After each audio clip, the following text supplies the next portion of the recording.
BJP से निकाली गई नुपुर शर्मा को सुप्रीम कोर्ट से बड़ी राहत मिली है। इनके खिलाफ मुख्तलिफ रियासतों में दर्ज केसेस को सुप्रीम कोर्ट ने दिल्ली मुंतकिल कर दिया है।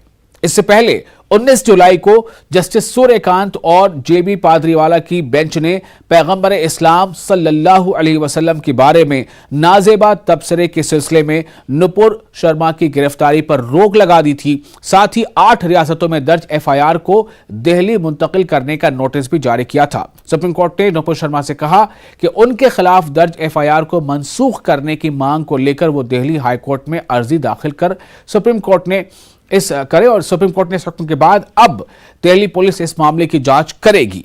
अदालत ने तस्लीम किया है कि नुपुर शर्मा की जान को खतरा है। ऐसे केसेस सामने आए हैं जिससे इस बात की तस्दीक होती है। इस वजह से तमाम एफआईआर दिल्ली मुंतकिल की जा रही है।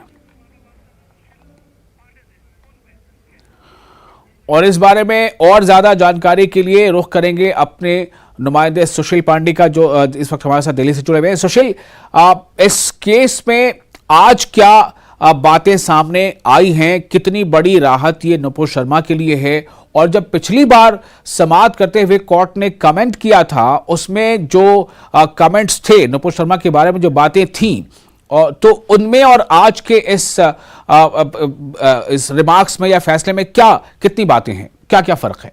जी देखिए, एक बड़ी बात ये कि जो फिलहाल सुप्रीम कोर्ट ने रिमार्क किया था, वो फिलहाल उनके द्वारा जो बयान दिए गए थे और जो फिलहाल उसके बाद कानून व्यवस्था बिगड़ी थी, उस पर नाराजगी जताई थी। लेकिन चूंकि नुपुर शर्मा को उस बयान के बाद लगातार धमकियां और तेजी से मिलने लगी, जिसके बाद सुप्रीम कोर्ट ने उन्हें एक बड़ी राहत दी और वही राहत फिलहाल आज सुप्रीम कोर्ट से उनको कंटिन्यू रखा। सुप्रीम कोर्ट ने आज इस पूरे मामले में नुपुर शर्मा के खिलाफ जो भी एफआईआर जितने भी राज्यों में दर्ज थी, उन तमाम एफआईआर को फिलहाल दिल्ली ट्रांसफर करने का आदेश दे दिया है। यानी कि अब नुपुर शर्मा के खिलाफ जितने भी एफआईआर, चाहे वो पश्चिम बंगाल में हो, चाहे वो छत्तीसगढ़ में हो, दिल्ली में हो, महाराष्ट्र में हो, उन तमाम एफआईआर को अब दिल्ली ट्रांसफर करने का आदेश दिया है सुप्रीम कोर्ट ने। दिल्ली पुलिस की एसएफआईओ यूनिट जो है वो इस पूरे मामले की जांच करेगी। हालांकि पश्चिम बंगाल सरकार की तरफ से जो वकील पेश हुई थी, मेनका गोस्वामी, उन्होंने इस चीज का विरोध किया। उन्होंने कहा कि पश्चिम बंगाल सरकार उन्हें सुरक्षा देगी। इस पर सुप्रीम कोर्ट ने कहा कि अब हम अपने पुराने आदेश में कोई बदलाव नहीं करेंगे। अगर पश्चिम बंगाल सरकार इस पूरे मामले में जांच को लेकर आगे बढ़ती है तो वो फिलहाल दिल्ली पुलिस से संपर्क कर सकती है। तो कहीं ना कहीं नुपुर शर्मा को एक बड़ी राहत जरूर सुप्रीम कोर्ट से मिली है, क्योंकि नुपुर शर्मा सुप्रीम कोर्ट पहुंची ही इसीलिए थी कि जो तमाम राज्यों में उनके खिलाफ एफआईआर दर्ज है, उनको एक जगह क्लब किया जाए और वो राज्य दिल्ली हो। फिलहाल सुप्रीम कोर्ट ने उन्हीं के पक्ष में एक राहत भरा आदेश दिया है। अब इस पूरे मामले में दिल्ली पुलिस की जो एसएफआईओ यूनिट है वो जांच करेगी और उसके बाद इस पूरे मामले में जांच को लेकर आगे बढ़ेगी। सुप्रीम कोर्ट ने अपने आदेश में ये भी कहा है कि अगर कोई भी राज्य इस पूरे मामले में जांच को लेकर कुछ आगे कार्रवाई करना चाहता है तो दिल्ली पुलिस से वो संपर्क कर सकता है।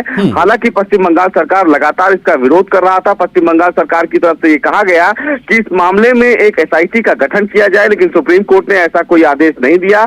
हालांकि सुप्रीम कोर्ट ने नुपुर शर्मा को यह भी आदेश दिया है कि अगर वो अपने खिलाफ दर्ज एफआईआर को रद्द करना चाहती हैं तो वो संबंधित हाईकोर्ट यानी कि दिल्ली हाईकोर्ट का दरवाजा खटखटा सकती हैं, क्योंकि ये अधिकार उनको है कि वो अपने खिलाफ एफआईआर को क्वैश कराने के लिए संबंधित हाईकोर्ट का दरवाजा खटखटा सकती हैं। तो कहीं ना कहीं नुपुर शर्मा को फिलहाल एक बड़ी राहत सुप्रीम कोर्ट से जरूर है, क्योंकि अब सुप्रीम कोर्ट इस पूरे मामले में तमाम जो एफआईआर थे उनको दिल्ली ट्रांसफर कर दिया है। वहीं जो गिरफ्तारी पर रोक लगाई गई थी नुपुर शर्मा को लेकर सुप्रीम कोर्ट से, वो राहत बरकरार रहेगी। कोई भी नई एफआईआर अगर दर्ज होती है नुपुर शर्मा के खिलाफ तो उसमें भी उनको राहत जो मिली हुई है सुप्रीम कोर्ट से वो बरकरार रहेगी। तो एक बड़ी राहत कहीं ना कहीं नुपुर शर्मा को इस पूरे मामले में मिली।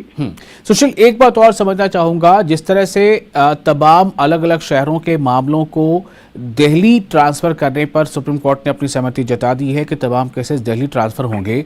फिर आपने अभी जैसा कि बताया कि नुपुर शर्मा अपने खिलाफ दर्ज एफआईआर को क्वैश करने के लिए भी हाईकोर्ट से अपील कर सकती हैं। तो इसका मतलब क्या ये हुआ कि जहां कहीं भी किसी भी राज्य में किसी भी शहर में जो केस दर्ज किए गए थे इनके खिलाफ, वो तमाम केसेस जो है वो क्वैश करा सकती हैं हाईकोर्ट में अपील देकर? कोर्ट माने या ना माने वो तो बात की बात है। जी बिल्कुल, ये अधिकार उनका अपना संवैधानिक अधिकार है कि अगर उनके खिलाफ एफआईआर दर्ज किया गया है तो उस एफआईआर को रद्द करवाने के लिए वो संबंधित हाईकोर्ट का दरवाजा खटखटा सकती हैं, या किसी भी व्यक्ति के खिलाफ अगर कोई एफआईआर दर्ज होता है तो वो उसको रद्द करवाने के लिए संबंधित हाईकोर्ट का दरवाजा खटखटा सकता है। और यही सुप्रीम कोर्ट ने नुपुर शर्मा के मामले में भी आदेश दिया है।